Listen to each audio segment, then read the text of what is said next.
ไปดูความเคลื่อนไหวของเอ็มมานูเอลมาครงนะครับผู้นำของฝรั่งเศสกันบ้างก่อนหน้านี้เนี่ยมาครงนั้นเนี่ยยืนยันนะครับว่าไม่ตัดประเด็นในการที่จะส่งทหารของนาโต้ส่งทหารของฝรั่งเศสนั้นเนี่ยเข้าไปช่วยยูเครนช่วยรบนะครับแล้วล่าสุดปรากฏว่าทางด้านฝั่งของเอ็มมานูเอลมาครงนั้นได้ให้สัมภาษณ์นะครับกรณีที่ตัวเองนั้นเนี่ยจะเป็นเจ้าภาพจัดกา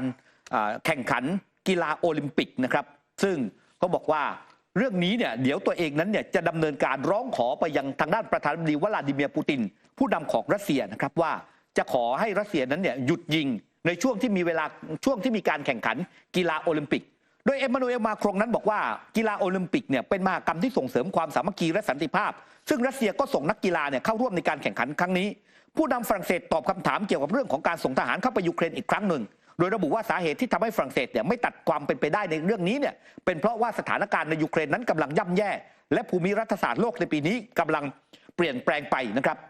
บเขาบอกนะครับว่าด้านประธานาธิบดีวลาดิเมียร์ปูตินก่อนหน้านี้ได้ออกมาพูดเรื่องของการส่งทหารต่างชาตินะหรือว่าทหารตะวันตกเข้าไปในยูเครนเช่นเดียวกันโดยเป็นการพูดในระหว่างการเฉลิมฉลองชัยชนะการเลือกตั้งเนี่ยนะครับผู้นำรัสเซียกล่าวอย่างตรงไปตรงมานะครับว่าถ้าหากว่านาโต้นั้นเนี่ยมีการส่งทหารเข้าไปในยูเครนก็เท่ากับว่าโลกของเรานั้นอยู่ห่างสงครามเพียงแค่ก้าวเดียวเท่านั้นโดยก้าวดังกล่าวก็คือการที่ชาติพันธมิตรส่งทหารเข้าไปรบในยูเครนนั่นเองนะครับซึ่งเรื่องนี้ก็เป็นเรื่องที่น่าสนใจทีเดียวนะฮะเดี๋ยวก็ต้องรอดูว่าทางด้านประธานาธิบดีวลาดิเมียร์ปูตินนั้นจะตอบรับสิ่งที่เอ็มมานูเอลมาครงนั้นจะร้องขอหรือไม่นะครับว่าจะขอให้มีการหยุดยิงในช่วงเวลาการแข่งขันกีฬาโอลิมปิกที่ใกล้จะถึงนี้ครับอีกประเด็นเรื่องหนึ่งระหว่างรัสเซียกับยูเครนนะคะก่อนหน้านี้ที่มีเกษตรกรเนี่ยทางด้านของยุโรปเนี่ยออกมาประท้วงกันทั้งนโยบายไม่ว่าจะเป็นเรื่องของก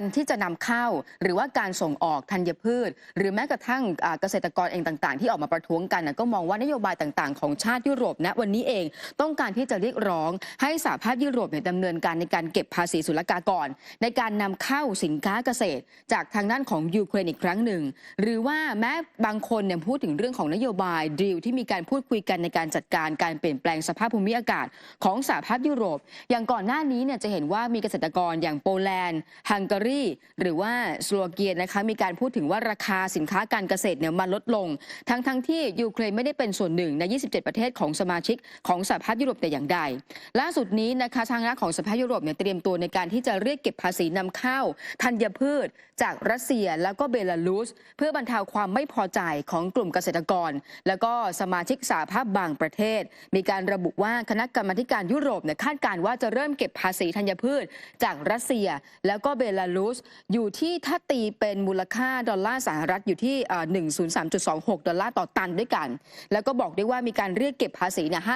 50% จากเมล็ดพืชน้ำมันแล้วก็ผลิตภัณฑ์ที่ทำจากเมล็ดพืชน้ำมันด้วยค่ะคือจากข่าวนี้เนี่ยคุณผู้ชมครับแสดงให้เห็นอย่างชัดเจนว่าที่ผ่านมาเนี่ยแม้เกิดสถานการณ์สงครามนะครับความขัดแย้งแล้วสหภาพยุโรปนั้นก็หนุนยูเครนอย่างต่อเนื่องแต่จากรายงานข่าวนั้นก็แสดงว่าสหภาพยุโรปนั้นยังคงนำเข้าพืชพันธุ์ธัญญาหารโดยเฉพาะธัญพืชเนี่ยจากทางด้านรัสเซียอยู่นะ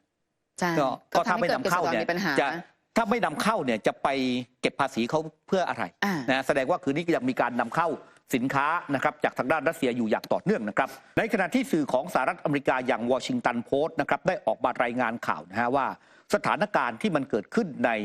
นฉนวนกาซาเนี่ยครับถ้าย้อนกลับไปเมื่อวันที่ 27 ตุลาคม 2566 นะครับก็คือเป็นเวลา2 สัปดาห์ราวๆ2 สัปดาห์กว่าๆเนี่ยหลังจากที่กลุ่มฮามาสนั้นเนี่ยได้รุกเข้าไปในอิสราเอลเมื่อวันที่ 7 ตุลาคมนะครับก็มีการพูดคุยเจรจากันตอนนั้นก็คือโจไบเดนเนี่ยเดินทางไปที่อิสราเอลครั้งแรกแล้วก็ไปเจอกับทางด้านนายกรัฐมนตรีเบนจามินเนทันยาฮูผู้นำของอิสราเอลตอนนั้นอิสราเอลเนี่ยได้เปิดฉากในการตอบโต้เนี่ยฝั่งของกลุ่มฮามาสเนี่ยในฉนวนกาซาแล้วแต่ว่ายังไม่ได้มีการรุกคืบเนี่ยในภาคพื้นดินเข้าไปนะครับคุณผู้ชมแต่ว่ามันก็มีการพูดคุยกันแล้ววันนั้นเนี่ยครับฝั่งของอิสราเอลนั้นเนี่ยก็ได้แจ้งกับทางด้านฝั่งของโจไบเดนเนี่ยว่าพวกเขาจะดำเนินการในการที่จะรุกคืบภาคพื้นดินนะครับเรื่องนี้เองเนี่ยครับทางด้านวอชิงตันโพสต์นั้นบอกว่าสหรัฐอเมริกาเองเนี่ยรู้ดีจากคำให้สัมภาษณ์ของโจไบเดนหรือว่าคำให้สัมภาษณ์ของทางด้านจอห์นเคอร์บี้เนี่ยครับซึ่งเป็นโฆษกสภาความมั่นคงแห่งชาติของทำเนียบขาวก็ออกมาบอกว่าสหรัฐนั้นเนี่ยจะไม่กำหนดเส้นแดงที่ใช้กับการปฏิบัติการทางทหารของอิสราเอลในฉนวนกาซาดังนั้นวอชิงตันโพสต์เนี่ยก็บอกว่ารู้อยู่แล้วว่าอิสราเอลนั้นเนี่ยจะรุกคืบภาคพื้นดินเนี่ยเข้าไปในฉนวนกาซาและการเข้าไปภาคพื้นดินนั้นเนี่ยไม่ได้มีเป้าหมายเพื่อฮามาสเพียงอย่างเดียว แต่มันเป็นการหว่านนะครับการเข้าไปเนี่ยก็คือหมายความว่ามันไม่ได้ถูกจำกัดเป้าหมายเฉพาะฮามาสมันจะทำให้พลเรือนนั้นเสียชีวิตไบเดนรู้จอห์นเคอร์บี้รู้แต่ไม่ห้ามกลับไฟเขียวเสียด้วยซ้ำในการที่จะให้อิสราเอลนั้นเนี่ยบุกเข้าไปในฉนวนกาซาจนทำให้มีพลเรือนชาวปาเลสไตน์เนี่ยเสียชีวิตไป 30,000 กว่าคนทีนี้เนี่ยครับวอชิงตันโพสต์ก็บอกว่าท่าทีของสหรัฐที่มันเปลี่ยนแปลงไปมาในช่วงหลังเนี่ยที่พยายามที่จะไปกดดันฝั่งของผู้นำอิสราเอลหรือว่าเบนจามินเนทันยาฮูเนี่ยเนื่องจากว่านานาชาตินะครับรวมถึงฝ่ายบริหารหลายคนของโจไบเดนนั้นเนี่ยไม่เห็นด้วยกับการกระทำของเนทันยาฮูและไม่เห็นด้วยกับสิ่งที่ทางด้านโจไบเดนนั้นเนี่ยให้การสนับสนุนอิสราเอลในการเปิดปฏิบัติการทางทหารในฉนวนกาซาจนทำให้พลเรือนเสียชีวิตเป็นจำนวนมากครับแต่ดูเหมือนว่าจะมีเรื่องหนึ่งนะคะที่วันนี้สหรัฐอเมริกาเองก็ต้องยอมรับแล้วว่าสิ่งที่เกิดขึ้นในฉนวนกาซาหรือว่าการปฏิบัติการของกองกำลังอิสราเอลนั้นกำลังจะทำให้ประชากรทั้งหมด 100% ในฉนวนกาซาซึ่งมีมากกว่า 2 ล้านคนกำลังเผชิญความไม่มั่นคงทางอาหารอย่างฉับพลันเพราะว่าณตอนนี้เองเนี่ยสถานการณ์ที่บอกว่าเกิดขึ้นก็คือภาวะความไม่มั่นคงทางอาหารหมายความว่าผู้คนเนี่ยไม่สามารถที่จะเข้าถึงอาหารได้อย่างเพียงพอนำไปสู่การอดอาหารถ้าเกิดว่าไม่รับการแก้ไขท้ายที่สุดแล้วก็อาจจะถึงแก่ชีวิตได้แล้วนี่เป็นครั้งแรกนะคะที่ถูกจัดว่ากำลังเผชิญความไม่มั่นคงทางอาหารทางด้านของแอนโทนี บลิงเคนเนี่ยบอกว่าตอนนี้ต้องการเรียกร้องให้กลุ่มฮามาสวางอาวุธแต่ว่าก็ยอมรับเช่นเดียวกันว่าหน้าที่ของอิสราเอลอันนี้ก็ต้องสำคัญในการจัดหาทั้งสิ่งของจำเป็นข้าวปลาอาหารให้กับพลเรือนชาวปาเลสไตน์ซึ่งมันก็สอดคล้องกันกับก่อนหน้านี้โครงการอาหารโลกแห่งสหประชาชาติเคยเปิดเผยรายงานว่าณวันนี้ประชากรที่หลงเหลือในภาคเหนือของฉนวนกาซาจะเผชิญภาวะอดอยากในช่วงเดือนพฤษภาคมแล้วหลังจากนั้นน่ะในพื้นที่อื่นๆมันก็จะเกิดขึ้นจนท้ายที่สุดแล้วถ้าเกิดว่าไม่มีการช่วยเหลือพี่น้องชาวปาเลสไตน์ก็จะเกิดสถานการณ์ที่รุนแรงด้วยค่ะครับจากสถานการณ์ที่เกิดขึ้นในตะวันออกกลางมาใกล้กับบ้านเราบ้างนะครับคุณผู้ชมครับแอนโทนี บลิงเคนนั้นเมื่อวานนี้เดินทางมา